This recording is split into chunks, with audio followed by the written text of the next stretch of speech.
안녕하세요. 역사산책 잡학다식 채널입니다. 오늘은 일제의 허무한 발악, 석유 대신 송근류를 사용하기 위해 수탈하다 라는 제목의 영상 보내드리겠습니다. 구독과 좋아요 부탁드립니다. 감사합니다. 소나무를 자르면 송진이라 불리는 진액이 흘러나옵니다. 송진을 가공한 기름이 바로 송근류입니다. 2차 세계대전 말기 석유를 구하기 어려워진 일본은 궁여지책으로 석유 대신 송근류를 사용했습니다. 일제강점기 마렵 조선인 학생들은 송근류를 얻기 위해 소나무 베는 일에 강제로 동원되어서 제대로 공부도 못할 지경이었습니다. 이로 인해 해방 직후 조선의 산들은 나무들이 몽땅 베어진 벌거숭이 상태였습니다.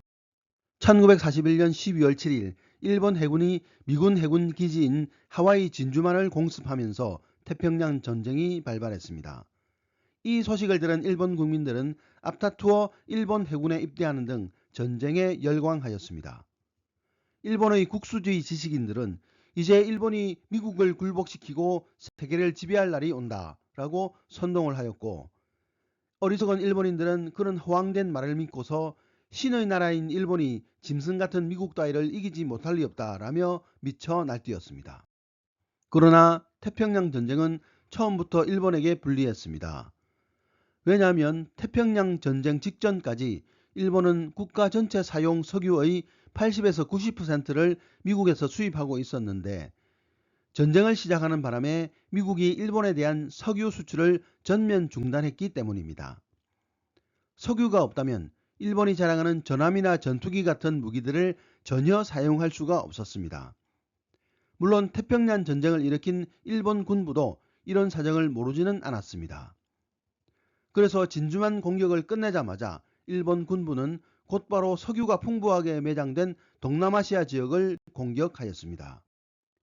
당시 동남아의 베트남, 미얀마, 말레이시아, 인도네시아 등은 유럽 열강인 프랑스와 영국과 네덜란드가 지배하고 있었는데, 이 나라들은 유럽 본토에서 벌어진 나치 독일과의 전쟁 때문에 동남아를 지키는데 제대로 신경 쓸 수가 없었습니다. 또한 동남아의 미국 식민지였던 필리핀은 진주만 공습에서 미국 해군 함대가 대부분 격침되었기에 일본으로부터 공격을 당해도 미국이 지원 병력을 보내기가 불가능했습니다. 이런 사정으로 동남아에 있는 유럽과 미국의 식민지들은 순식간에 일본의 공격에 굴복하였고, 일본은 동남아 점령지에서 석유를 채취하여 본토로 보내 미국의 석유 수출 금지를 극복하는 것처럼 보였습니다. 그러나 1943년부터 미국이 일본보다 15배나 우세한 풍부한 공업 생산량을 앞세워 해군 전력을 복구하면서 전황이 미국으로 기울기 시작했습니다. 아울러 미국 해군 잠수함과 전함과 항공모함들이 동남아에서 일본으로 가는 해상보급 선단을 모조리 격침시키면서 일본이 애써 동남아에서 채굴한 석유가 일본 본토로 가지 못하게 되었습니다. 일본은 석유 부족 사태에 시달렸습니다. 일본은 모자란 석유를 보충하려고 고심한 끝에 일본과 조선에서 석유를 대신할 기름을 자체 생산하기로 했는데, 그것이 바로 송근류입니다. 송근류는 소나무 껍질을 벗겨내서 거기서 나오는 송진을 모아서 화학적인 가공 작업을 거쳐 추출해내거나, 커다란 손 같은 틀에 소나무 뿌리를 집어넣고 뜨겁게 가열하여 추출해내었습니다. 원래 송근류는 페인트나 비누 등에 들어가는 기름이었지만 일본 군부는 군사용으로 사용하려고 했습니다. 일본의 지배를 받았던 식민지 조선에서는 조선 총독부가 미리 할당량을 정해두고 각 학교 학생들을 동원하여 송진을 채취하도록 했습니다. 일제강점기 시대를 살았던 김용직 서울대 명예교수님의 회고에 의하면 매주 하루를 근로봉사일로 정해 낫이나 손도끼를 들고 마치 군대처럼 나팔 소리에 맞춰 소나무가 있는 산으로 학생들이 몰려갔다고 합니다. 또 작고하신 전 문체부 장관 이어령님의 증언에 의하면 조선 총독부는 조선인 학생들에게 200그루 소나무면 비행기가 1시간 난다는 구호를 외치며 수업도 멈추고 송진을 구하러 산으로 올라가게 했는데, 소나무 뿌리를 캐러 갔으나 이득 없이 힘들기만 했다고 회고하고 있습니다. 그런데 황당한 사실은 그렇게 사람들을 강제로 동원해서 수탈하고 착취한 송건류를 일제는 써먹지도 못했다는 것입니다.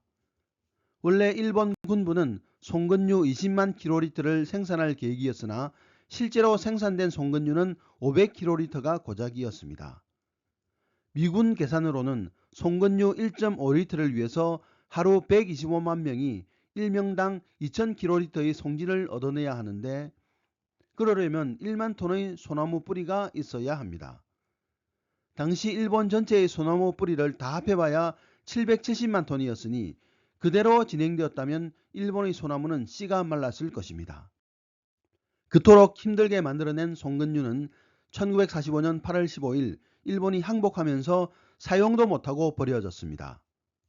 더욱 황당한 점은 태평양 전쟁에서 승리하고 일본에 주둔한 미군이 송건류 일부를 지프차에 넣고 운전을 해보았는데 며칠 후에 차의 엔진이 고장이 나버렸다는 것입니다.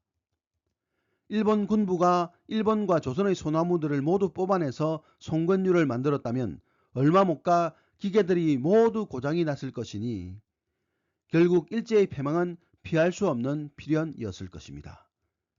오늘날까지 한국과 일본에는 껍질이 벗겨진 채로 흉측한 몰골로 남아있는 소나무들이 많은데 일제시대의 아픔을 증언하는 흔적이라고 할 수 있겠습니다. 오늘의 참고도서는 50가지 기름 이야기라는 책이었습니다. 감사합니다.